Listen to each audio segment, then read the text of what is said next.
Welcome to What the Fox. This week we're doing another short podcast and we're going to meet another member of the team. So I'm here today with Ali. Hello. We thought it'd be quite fun to kind of introduce Ali. He's going to tell us a bit about some of the stuff he works on, and then we're going to tell you a few excellent tips for how to grow your Instagram audience as well, something that Ali is super enthusiastic about. So Ali, how long have you been here for now? Just over a year now. Yep. Cool, very Last good. February. Okay, what sort of things are you generally working on? So I mainly do the content for various accounts, and we come up with quite a lot of different ideas on certain social media channels. And I also do a bit of email marketing for one of our accounts as well, which is quite interesting. So it's a very creative role, and you can actually get a lot of legs with a lot of the campaigns that we're doing. So yeah, it's quite interesting and exciting anyway. So very good.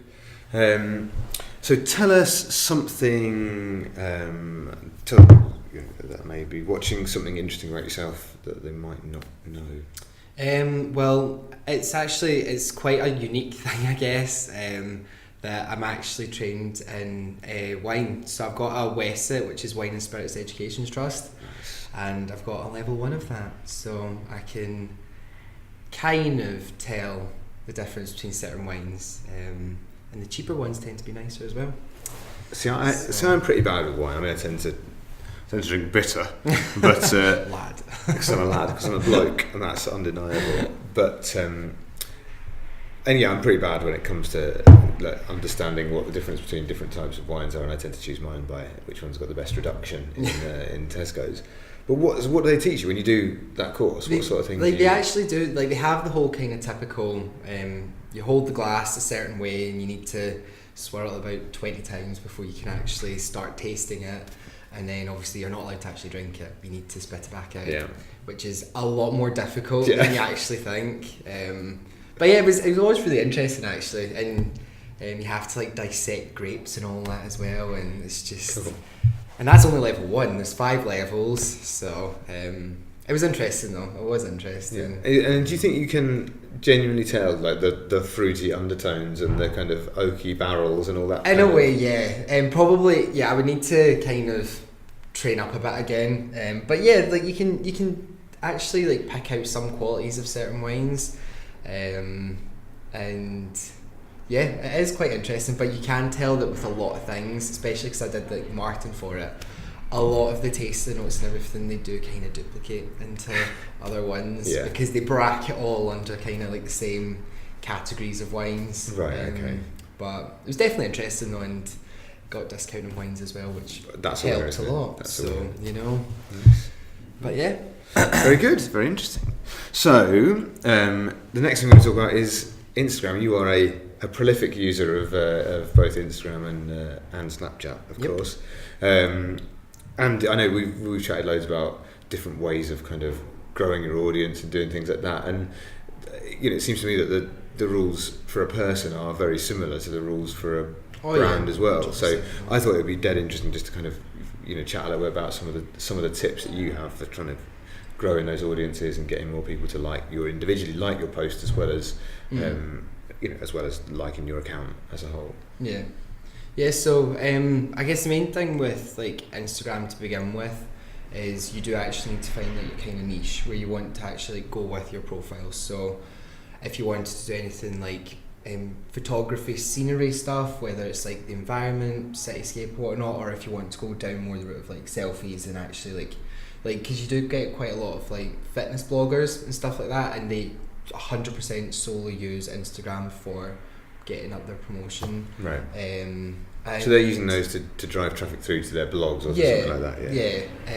And so it works both ways, and I think to actually get people onto the profile, they don't just look at the one picture or the one post. They look at, because usually Instagram shows the top 9 or top 12 depending on how big your phone is, and from there you instantly should be able to tell exactly what your profile is going to be, so people that do follow you can actually get an insight into exactly what they're going to see. Because if it is quite mismatched, then it's a lot more difficult to actually like gain followers of a certain type, and then that's when it tends to be just like, if it's a single profile, like if it's your own profile, then it's just your friends that would follow you, rather than actually reaching out to a wider market that could actually be attracted. So if you're a brand and you've got just all manner of random things on that, you know, on those sort of handful of photographs, or like especially like promotions and 2-for-1 this and whatever else, someone's going to look at that and go, that doesn't look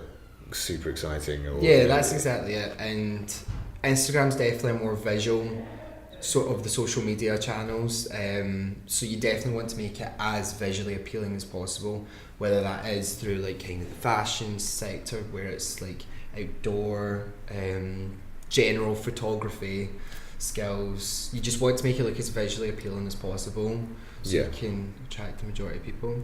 And the really good ones I've seen, when they use those images to make sure they all they can make them line up, or they sit really nicely together, and that's again that shows a lot more work's going into that than rather than just kind of here's the next post and here's the next post, and you do tend to find that, especially if like quite a few brands are adopting this when they're like launching something big on their social media, then they do tend to have like maybe if it's 3 in like a line, or if it's like all 12 that make up the one picture, and keep it like that for a wee while to like kind of drag in more attention. Because it is quite unique when you have like all these little pictures that do make up this big one. And again, it's just another kind of visual representation of the actual profile and to drive traffic. If I'm not mistaken, Taylor Swift did that. She did with her album. She did. I read about that in some like interesting place. I'm not a Taylor Swift fan or anything like that. Let's make that not super clear. But yeah. Cool. Yeah, and I guess something else you were saying about was that you can use the stories to kind of put on more throwaway content. So if you want to, your Instagram feed is your good, like really nice stuff that you want to leave there forever. And if you just got like something like an offer or something, a product or something like that, you want to take a quick photo of, you can use the stories. And I think with stories as well, I think stories is a very much more like personalised part of Instagram, because with the actual posting normal photos and on the actual profile, they are very like, they've been like filtered, they've been edited in every sense of the way, I guess. Whereas on the actual stories, it is a more instant thing, and it is more kind of, with like a lot of celebrities, what they do is that's when they post like their daily life, vloggers, stuff like that, do that type of thing as well. And brands in general do tend to have like kind of, if it's like behind the scenes of certain stuff, so it kind of gives the actual users a more deeper insight into their brand, person, whatever. So it does add that kind of personalised element into the profile. And what I've noticed as well, I think it was quite recently they did that, was you can actually now save certain stories to your actual timeline. So you can have like, it's called highlights, so you can have like whatever you think would be like quite an interesting one that you wanted to keep, then just have it there, and it just builds up the whole characteristics of your profile, I guess, and would make it more appealing to audiences and stuff like that. So, I guess if you started out and you were, like, say you're doing an event or something like that, and you think, I'm just going to use stories for this, and then you realise actually I've got some really great stuff on there. It's a shame that you then couldn't turn that into part of your profile, but then you can save that. Exactly.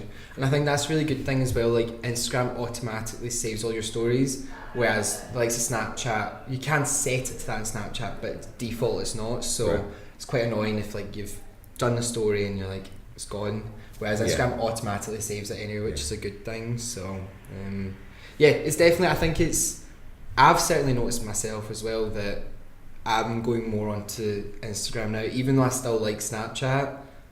I'm definitely going more towards Instagram because it reaches more people, and you're likely to get a much bigger following on Instagram.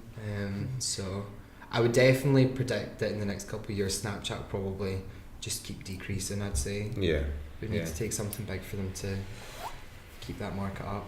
But what are your other tips for kind of help making those, that's kind of growing your profile? How do we make sure that our individual posts get a decent number of reactions? I would definitely say the main thing to do is hashtag. Like, it's the one thing on all social media platforms is the most important thing, and it's actually tailoring those hashtags to exactly what you think the audience want to see. So whether or not, if like that one post that you've done maybe doesn't necessarily reach or like doesn't categorize under what that picture is, but if that's part of your audience that you want to communicate with, then it's good to keep all the hashtags in. And there's techniques that you can do that especially quite a lot of private profiles do is if they write like their caption and then they have about like 4 or 5 different returns underneath and then put all the hashtags underneath, then they disappear from the main image of it, so it doesn't look like it's messy and clogged up, but it's still there, so you can still find the image on the discovery page. Right. And it just means that like you're maximizing the exposure of that image to the audience that you want to appeal to.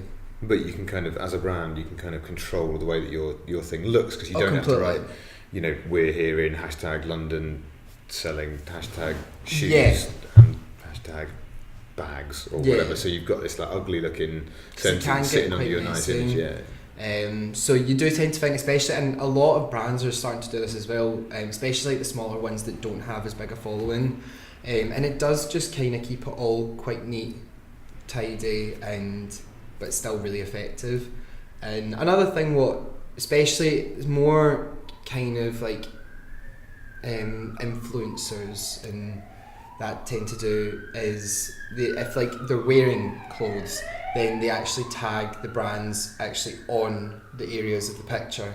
So if you've got a full picture of like someone walking down the street or something, and like say the trouser from Zara, then they would literally tag Zara in it. So again, it's just like adding the to the exposure, and I guess like you're communicating with the brands as well, so they'll see that they've been tagged in something, and it's just all kind of the greater picture of trying to expose your profile, which I think as well, like Instagram I think does do really well compared to the different accounts, and that's why you find on Instagram you can get the highest amount of followers on that. So celebrities on Instagram for the likes of like the Kardashians are getting like 100 million followers, whereas on Facebook they're only getting like 20 million on only 20 million. Yeah, God, I wouldn't even waste my time with that. No, what a loser. And then on Twitter it's about like 50 million. So it shows that with Instagram the users are there and it's so much more easily accessible to gain more followers from it. So it's definitely a really effective way of that.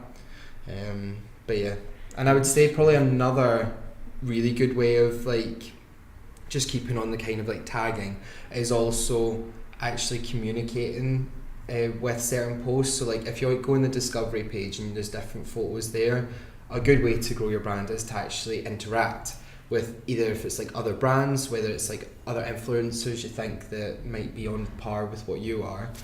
And the key thing is just to keep it all very similar to what you want your brand or yourself to appeal to, because there's no point in communicating with like say places that it's got absolutely no relevance to what you want your image to be.